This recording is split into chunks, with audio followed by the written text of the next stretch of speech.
Hey, what's up everyone? Eric Rossi, the guy with the eye here. Today, DJI did something that I'm very impressed with, something that I might think about, and will it be something significant, especially in the photography game? I get it's a video thing, but will this DJI Osmo be something that I think could be a great photography item as well? What am I talking about? Let's react to this, go through some things, and jump into it. Let's go.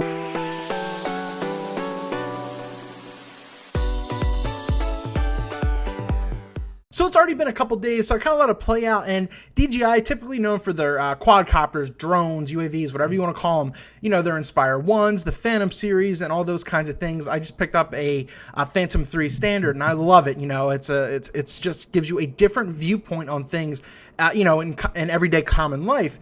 But DJI did something different-ish. They released something called the DJI Osmo, and essentially it's a handheld gimbal camera stabilizer, and I think that replicates what the Inspire 1 has. So a lot of Inspire 1 owners aren't totally psyched about this because they already have the camera with their Inspire 1 quadcopter, but this is an option to have something handheld, automated, and it does a lot of great things. Let's tackle that now. DJI Osmo is something that's pretty exciting to me, but like I hinted in the intro, I think it's going to be a good photography item as well because it's just so different. So let's obviously just jump into the specs real quick. You get a 1 2/3 inch CMOS sensor, so that's pretty decent. Once again, it's not the best thing in the world, but you know, comparing to GoPros and other handheld things, it's a pretty strong camera in the DJI Inspire 1 camera, which is, I think it's the Zenmuse X3, and this comes with the 3-axis gimbal.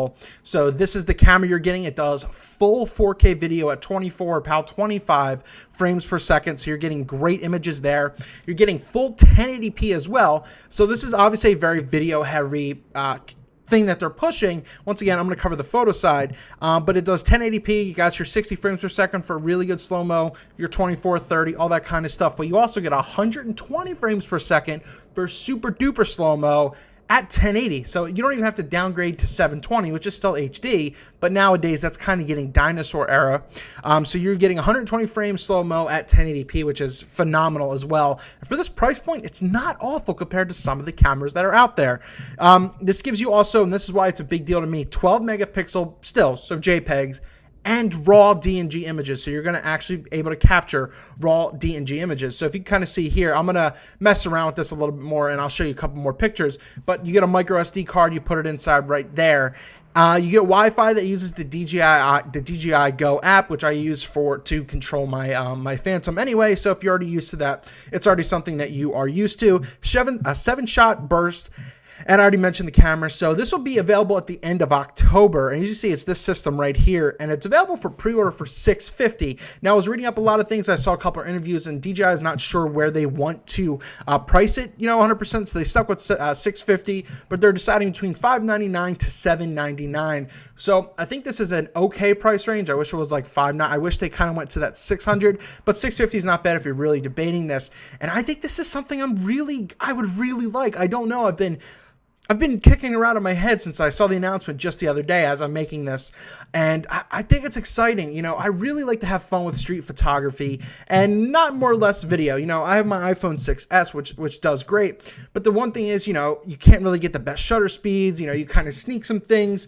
Now with this, you're getting stabilization key, as you see right here on the handle. You get your phone holder, so you're going to control this through your phone. You can control the exposure and everything like that. You don't even need it, and it comes from a Wi-Fi connection, and you know, you could just use the handle. You got your little sticks here. There's a trigger in front. They keep mentioning selfie modes and all that junk, which I don't care about, but if you're a blogger or vlogger or something like that, I think it's a pretty strong camera to get because they said it's not that heavy. It's something pretty unique. You have your shutter button right here for photos and your record button for obviously, you know, your video. So this has a lot of things going for it, man. It has your kind of your trigger, so that way your joystick, so you can go up, down, all that kind of stuff. But no matter where you do it, it's 3-axis gimbal. You will be stabilized.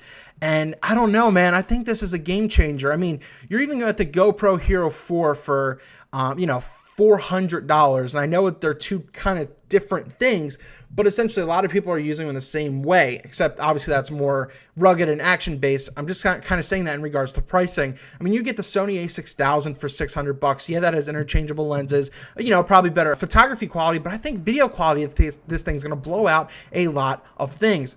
You know, panoramic modes, long exposures you can do handheld because that's, you know, stabilized. I just think it's an extremely strong camera. So for $650, this is something I said I'm really kicking around in my head because it just seems like it's a damn good idea.